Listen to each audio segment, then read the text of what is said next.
नमस्कार आदाब, मैं ऐश्वर्य यासिर। स्वागत आप सभी का सियासत टीवी के साउथ इंडिया एक्सप्रेस में। अब देखते हैं मुख्य समाचार। तेलंगाना में मतदाता सूचियों के SIR के लिए मतदाताओं की मैपिंग अप्रैल के अंत तक पूरी होने की संभावना है। तेलंगाना के मुख्य निर्वाचन अधिकारी सी सुदर्शन रेड्डी ने एक समीक्षा बैठक की और हैदराबाद सहित विभिन्न जिलों के जिला निर्वाचन अधिकारियों तथा निर्वाचक पंजीकरण अधिकारियों को चालू महीने के अंत तक मैपिंग का कार्य पूरा करने के निर्देश दिए हैं। मैपिंग प्रक्रिया को पूरा करने का लक्ष्य निर्धारित करते हुए CEO ने DEO से मैपिंग की प्रक्रिया में तेजी लाने को कहा है। बूथ लेवल ऑफिसर सुपरवाइजरों को BLOs, EROs और EAROs के साथ मिलकर इस प्रक्रिया को पूरा करने के लिए झुग्गी झोपड़ियों वाले इलाकों और गेटेड कम्युनिटीज का दौरा करने को कहा गया है।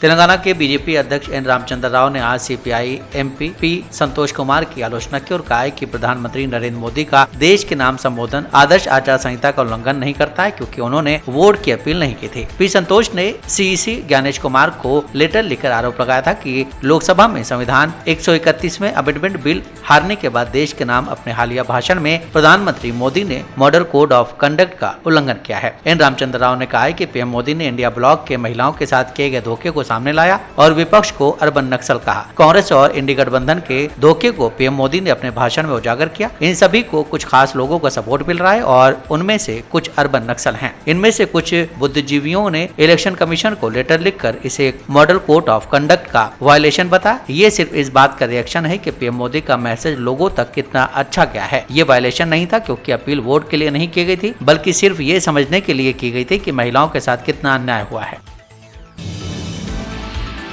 तेलंगाना के मुख्यमंत्री रेवंत रेड्डी और BRS के प्रमुख के चंद्रशेखर राव के बीच राजनीतिक जंग और तेज हो गई। उत्तरी तेलंगाना में अपने समानांतर दौरों के दौरान दोनों नेताओं ने एक दूसरे पर तीखे हमले किए, जिससे सभाएं एक सीधे और आक्रामक टकराव का मंच बन गईं। सोमवार को रेवंत रेड्डी ने कालेश्वरम मंदिर का दौरा किया, जहां उन्होंने मुक्तेश्वर आयलम के जोड़ाद्वार कार्य के आधारशिला रखी और बाद में क्षतिग्रस्त मेदिगड्डा बैराज का निरीक्षण किया। शाम को उन्होंने भोपालपल्ली जिले में एक विशाल जनसभा को संबोधित किया और रायतु भरोसा योजना के दूसरे चरण के लिए 2206 करोड़ की राशि जारी की। इस बीच KCR ने जगतियाल में एक विशाल प्रजा आशीर्वाद सभा को संबोधित किया, जहां उन्होंने कांग्रेस के पूर्व नेता जीवन रेड्डी का BRS में स्वागत किया और उन्हें पार्टी का महासचिव नियुक्त किया, जो एक राजनीतिक लाभ का संकेत है। रेड्डी ने BRS में शामिल होने के लिए जीवन रेड्डी पर भी तीखा हमला बोलते हुए कहा है कि जीवन रेड्डी का इतिहास हर कोई जानता है। पार्टी ने उन्हें कई मौके दिए, फिर भी वो विधानसभा चुनाव हार के और इसके बावजूद उन्हें MLC पद देकर सम्मानित किया गया। वो मंत्री पद चाहते थे और जब उन्हें वो नहीं मिला तो उन्होंने पार्टी छोड़ दी और हमारे राजनीतिक दुश्मनों के साथ हाथ मिला लिया। तेलंगाना जागृति की प्रेसिडेंट के कविता ने लोगों से इस महीने की 25 तारीख को पूरे राज्य से एक नई पॉलिटिकल ताकत के तौर पर आने को कहा है। तेलंगाना जागृति ऑफिस में बोलते हुए उन्होंने कहा है कि वो पार्टी बनाने के प्रोग्राम के लिए सिलसिला से पैदल मार्च के तौर पर आ रही हैं, क्योंकि एक नया पॉलिटिकल डेवलपमेंट होने वाला है। इसलिए उन्होंने GHMC से पब्लिसिटी मटेरियल में छेड़छाड़ न करने को कहा है। उन्होंने कहा है कि वो RTC स्ट्राइक को पूरा सपोर्ट करेंगे। उन्होंने इस बात पर गुस्सा जाहिर किया कि RTC को प्राइवेटाइज करने की साजिश की जा रही है। उन्होंने इस बात पर बेसब्री दिखाई कि राज्य में मक्का खरीदने का कोई तरीका नहीं है। कल BRS की मीटिंग में उन्होंने लोगों की समस्याओं का जिक्र किए बिना बड़ी बड़ी बातें करने के लिए लोगों की आलोचना की। उन्होंने आलोचना की कि BRS मीटिंग में लोगों के मुद्दे का जिक्र नहीं किया गया है। उन्होंने कहा है कि उस पार्टी में महिलाओं की कोई इज्जत नहीं है। उन्होंने कहा है कि वो हार के लिए लोगों को जिम्मेदार ठहराकर गलती कर रहे हैं। कविता ने याद दिलाया कि जीवन रेड्डी ने उनसे पूछा था कि अगर उनके पास राजशेखर रेड्डी हैं तो वो तेलंगाना के बारे में क्यों बात कर रहे हैं। BRS कहीं भी तेलंगाना कार्यकर्ताओं के बारे में बात नहीं कर रही है। उन्होंने पूछा है कि 75 साल का आदमी BRS में क्या करेगा। पिछड़ा वर्ग कल्याण मंत्री पोन्नम प्रभाकर ने आंध्र प्रदेश के मुख्यमंत्री N चंद्रबाबू नायडू से कहा है कि वे लोकसभा स्पीकर ओम बिरला को एक लेटर लिखें और रिक्वेस्ट करें कि राज्य के बंटवारे पर भाजपा MP तेजस्वी सूर्या की बातों को रिकॉर्ड से हटा दिया जाए। नायडू को लिखे लेटर में मंत्री ने कहा कि राज्य के बंटवारे की तुलना भारत पाकिस्तान से करने से दोनों राज्यों के बीच सिर्फ नफरत पैदा होती है। उन्होंने पूछा कि अगर जैसा तेजस्वी सूर्या कहते हैं ये भारत और पाकिस्तान जैसा है, तो इन दो राज्यों में भारत कौन है और पाकिस्तान कौन है? क्या दोनों राज्यों के बीच कोई बॉर्डर विवाद है जैसा कि दो देशों के बीच है? उन्होंने आगे कहा कि हालांकि हम दो राज्य हैं, लेकिन सभी तेलुगु लोगों को एकता, सद्भाव और आपसी सहयोग से विकास के रास्ते पर आगे बढ़ना चाहिए। आज ये सबसे बड़ी जरूरत है, इसके लिए आपके पूरे सहयोग की जरूरत है। मुझे उम्मीद है कि आप मेरी रिक्वेस्ट को खुले दिल से समझेंगे और सही जवाब देंगे। उन्होंने कहा कि कृपया पक्का करें कि कोई भी सांसद राज्य के बंटवारे के बारे में गलत, बेमतलब और गलत गलत बातें ना बोले। मंत्री ने कहा है कि दशकों से लोगों की उम्मीदों के मुताबिक उस समय की यूपीए चेयरपर्सन सोनिया गांधी और प्रधानमंत्री मनमोहन सिंह के नेतृत्व में 2014 में संसद में सबकी मंजूरी से राज्य का संवैधानिक रूप से गठन हुआ। इसमें हर कदम कानूनी और संवैधानिक था। लोकसभा और राज्यसभा ने बिल पास किया, राष्ट्रपति ने मंजूरी दी और गजट जारी किया। इस तरह सभी पक्षों की मंजूरी से तेलंगाना और आंध्र प्रदेश बने और एक दशक से ज्यादा समय हो गया है जब हर राज्य ने अपना रास्ता अपनाना शुरू किया।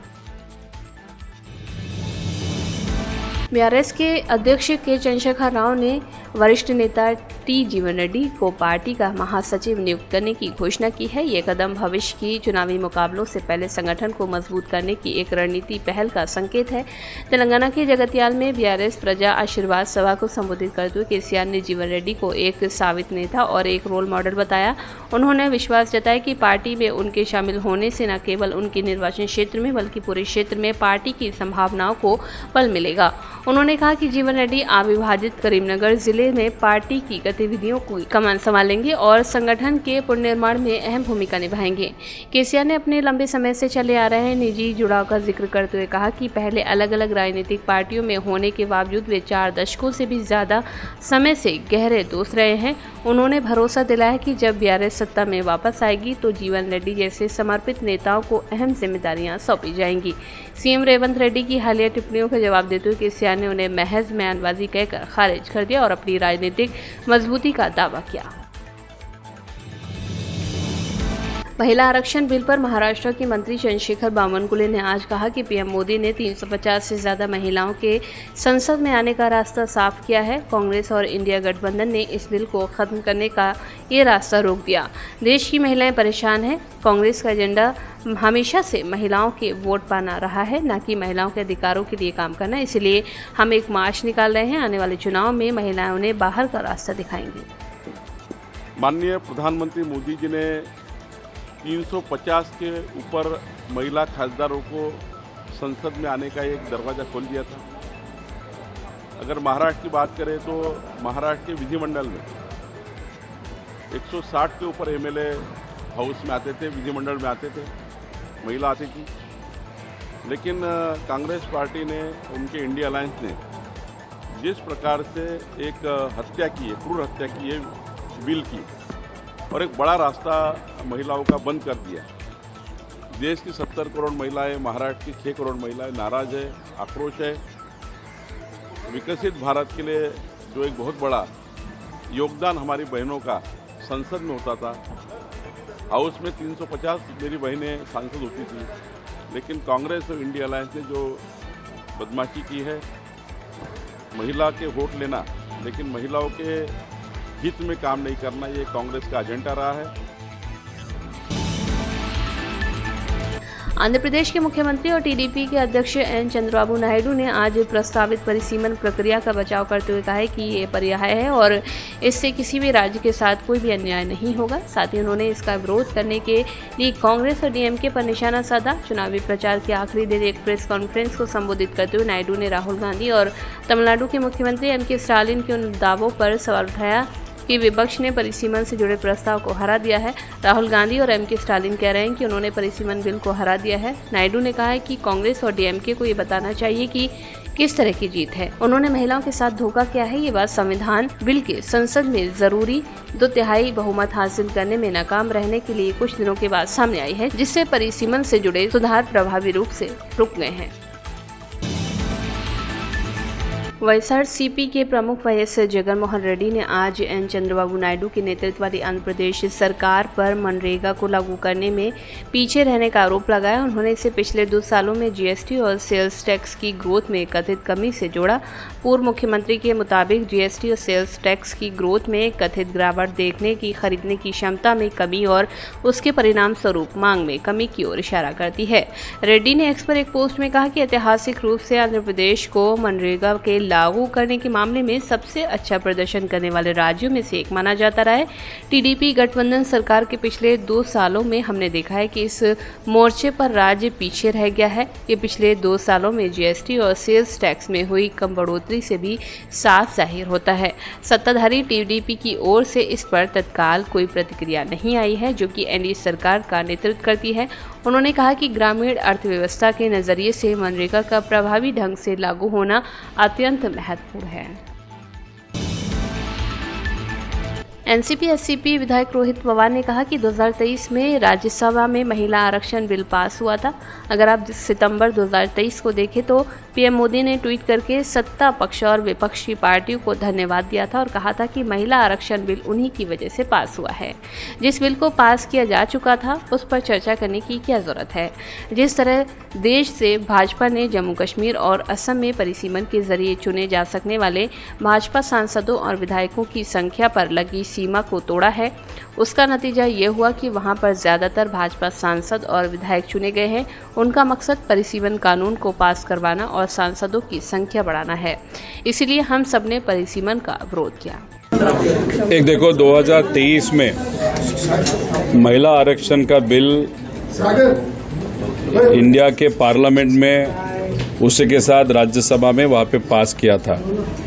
अगर आप 2023 सितंबर में जाके देखोगे तो मोदी साहब ने भी ट्वीट किया है और उन्होंने सभी खासदार मतलब विरोध के भी और सत्ताधारी के भी उनका आभार व्यक्त किया है कि आपके कारण महिला आरक्षण का बिल 2023 में पास हुआ। अभी जो बिल पास हुआ वापस उस बिल पे चर्चा करने की क्या ज़रूरत थी, लेकिन भाजपा ने क्या करने की कोशिश की, जिस तरीके से जम्मू और कश्मीर में और आसाम में डिलिमिटेशन करके भाजपा के खासदार और एमएलए जितने ज़्यादा चुन के आ सकते उसके लिए उन्होंने जो बाउंड्री थी विधानसभा की या लोकसभा की, उसको इस तरीके से तोड़ा मोड़ा जिसके कारण भाजपा के ज़्यादा से ज़्यादा खासदार और एमएलए वहाँ पे चुन के आए। तमिलनाडु के रामनाथपुरम जिले के 19 मछुआरे जिन्हें मार्च में मछली पकड़ते समय कथित तौर पर समुद्री सीमा पार करने के आरोप में श्रीलंकाई नौसेना ने गिरफ्तार किया था, अब रिहा हो गए हैं और चेन्नई लौट आए हैं। इन मछुआरों को 25 मार्च को पकड़ा गया था और बाद में उन्हें श्रीलंका की एक अदालत में पेश किया गया, जिसने उन्हें जेल भेज दिया। कानूनी कार्रवाई पूरी होने के बाद सभी 19 मछुआरों को रिहा कर दिया गया। कुल मिलाकर 30 मछुआरों को भारतीय दूतावास के अधिकारियों को सौंप दिया गया है।